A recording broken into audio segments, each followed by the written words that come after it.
মহিলারা নামাজে সালাম ফিরিয়ে একটি ছোট্ট দোয়া 7 বার পড়লে সংসারের সকল প্রয়োজন আল্লাহ পূরণ করে দিবেন।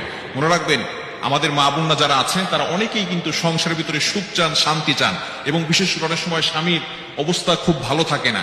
স্বামী দেখা যাচ্ছে অনেক কষ্ট করছে, কিন্তু সংসারে কোনো উন্নতি করতে পারছে না, ডেভেলপ করতে পারছে না। এই জন্য মহিলারা বিশেষ করে যারা আছেন তারা কিন্তু ঘরের ভিতরে অনেক সময় পান, নামাজ পড়ার একটু সময় পান, নামাজের পরে একটু আমল করার সময় পান।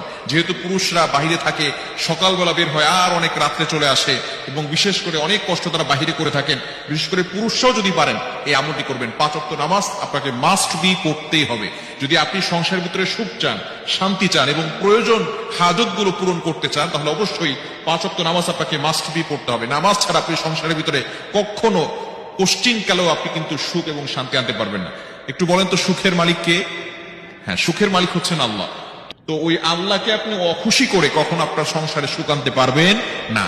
একমাত্র কাজ হচ্ছে নামাজ পড়া। নামাজ 5 ওয়াক্ত নামাজের পরেই এই ছোট্ট দোয়াটি পড়তে হবে। দোয়াটি হচ্ছে ইয়া কাদিয়াল হাজাত, ইয়া কাদিয়াল হাজাত।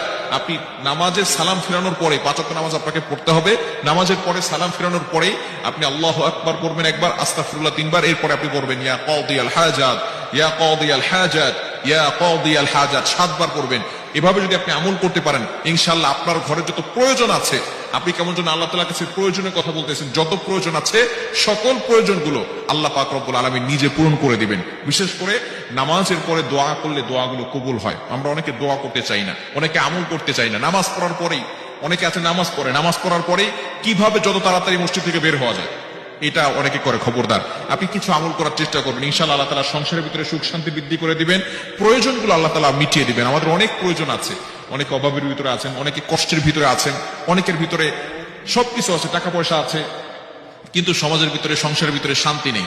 স্বামী স্ত্রীর সাথে ভালো বন্ডিং হচ্ছে না, স্বামী স্ত্রীর কথা শোনে না, স্ত্রী স্বামীর কথা শোনে না। এরকম অনেক সময় হয় কি হয় না? আপনি এই যে অভাবের ভিতরে আছেন, শান্তির অভাব, ঘরের ভিতরে শান্তি নাই, শান্তির প্রয়োজন, এই হাজত গুলোর জন্য আপনি আল্লাহর কাছে দোয়া করবেন, ইয়া কাদিয়াল হাজাত, ইয়া কাদিয়াল হাজাত। এখন যদি আপনি নামাজ না পড়েন, নামাজ না পড়ে যদি আমল করেন, তাহলে কিন্তু কাজ হবে না। অবশ্যই আপনি কোরআন দিয়ে আমল করবেন, নবীজি সাল্লাল্লাহু আলাইহি ওয়াসাল্লামের হাদিস অনুযায়ী আমল করবেন। অবশ্যই আপনাকে নামাজ পড়তে হবে।